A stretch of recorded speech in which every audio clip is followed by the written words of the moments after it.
My name is Charlotte Thompson Iserbyt, and I served as Senior Policy Advisor in the United States Department of Education under the Reagan administration, during which I had access to all of the most important documents for the restructuring of not only American education but global education.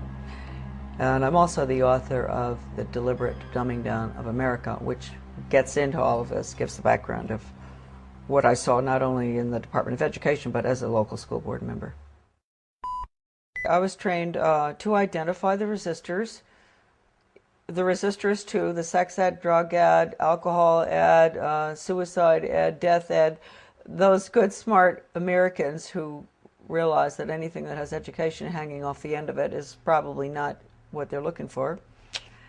I was trained to identify those good people and to go up against them, and actually to go and try to get them to join us through the group process system, make them feel important, get them on a committee. And that just blew my mind. I have to say, people often ask me, what is it that got you involved in education? Well, finding out what I saw at the local level certainly upset me.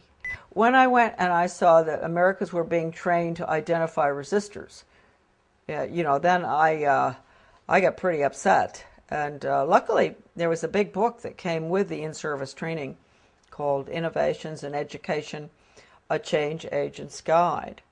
And I was able to take that back home with me. Unbelievable examples of how to con the Christians and different people who are upset with what you're trying to do, how to bring them over to your side, case studies, true case studies of educators who had put programs in that normally, in a normal American town, nobody would want them. How did they manage to get them in? How did they con the people? And the other thing was, not only was I trained to identify the resistors, I was trained to go to the important people, high profile, highly thought of people in the community, with the Rotary and Chamber of Commerce, Garden Club, you name it, the different groups in our towns.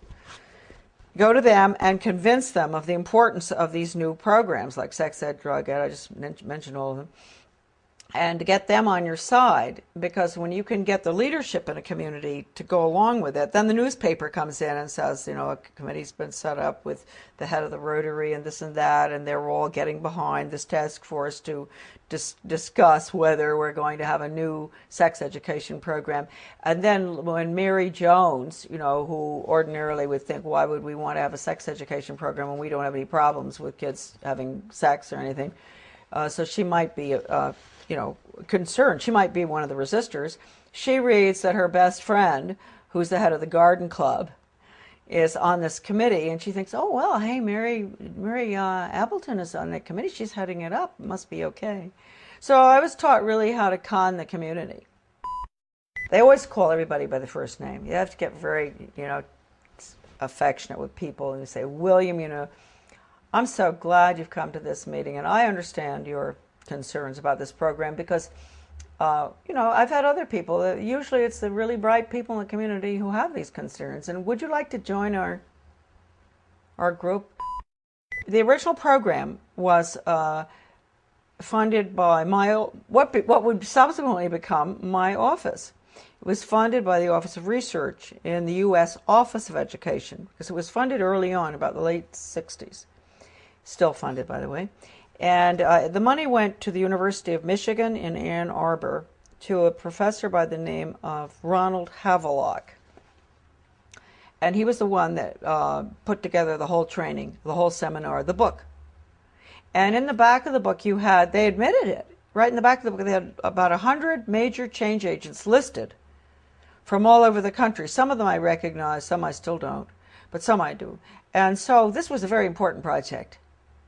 And it was being carried out I'm sure, all over the country, not just where I was. This was in Searsport, Maine, this lovely little town on the coast of Maine, in the school there where the guy came in, the facilitator, not Professor Havelock, but a facilitator, to train us.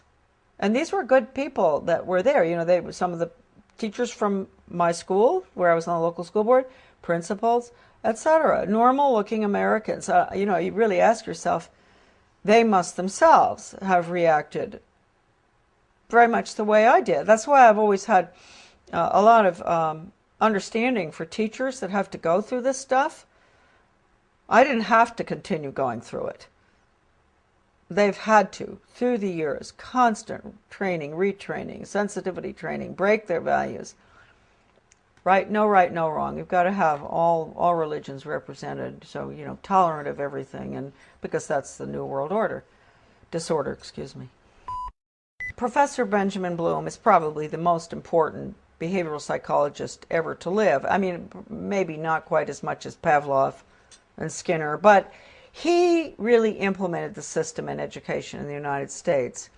And he was the author of the Taxonomy of Educational Objectives. And I know that doesn't mean much to us. It means a lot to teachers. They know. All teachers have to go through that, Bloom's taxonomy. And just to give you an idea of how blatant they are, Benjamin Bloom said the purpose of education, and I often say this to parents, really, listen to this. You think the purpose of education is reading, writing, and arithmetic? The purpose of education is to change the thoughts, actions, and feelings of students. And then he goes on and he says, he defines good teaching, and this is even worse from the parental standpoint, as challenging the student's fixed beliefs. And then, in some of his works that I have, that are in my book, a lot of this stuff is in it. When he says challenge, does he mean challenge or does he mean change? Change their fixed? Yeah, through challenging. It's through challenging. You go up against them and you change them. And you asked a good question, because then he goes on in one part of the taxonomy that is in my book.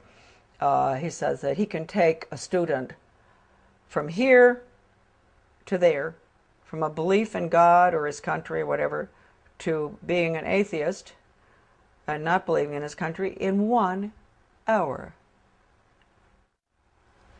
Did he do that? Oh yeah, he does it. And I've seen it with students. I've seen it with young people. And they don't even know, and teachers don't even know. That's why if you talk to teachers about it often, they really have an awfully hard time dealing with it. And if you go up to a superintendent, an educational administrator, superintendent or whatever, and you ask him or her, have you ever been through sensitivity training? They'll usually crack up because they went through it. They're the worst, those programs. I've been through them. I mean, how can anything be worse than some of the ones that the regular classroom has? But they're the worst. What do they teach the children? To bring about change. They put them through role-playing, psychodrama, all these psychological techniques where they play the part of starving children, and the other one plays the part of a very wealthy industrialist child. And, they bring about the attitude and value change through the emotions.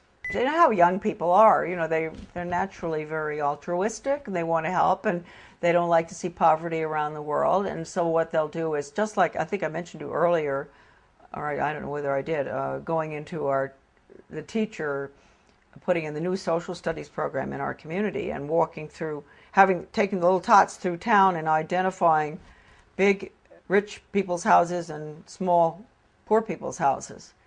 That's a perfect example of what I'm talking about. Getting them young and making them feel sorry for the people who live in the trailer across from the captain's house, because they only eat hot dogs, not steak. And then they'll do the same thing with Ethiopia or wherever, some third world country, showing them the children dying, and then they'll show pictures of our affluence. And what do you eat for breakfast? Oh, you have eggs and bacon and cereal and orange juice and grapefruit and everything. Yum, yum, yum. Do you really think it's fair? Common unity. That's what we call it, common unity. It is no role for the individual in the community. And for everything that goes on in the Soviet Union, or communism, is based on the community, the commune.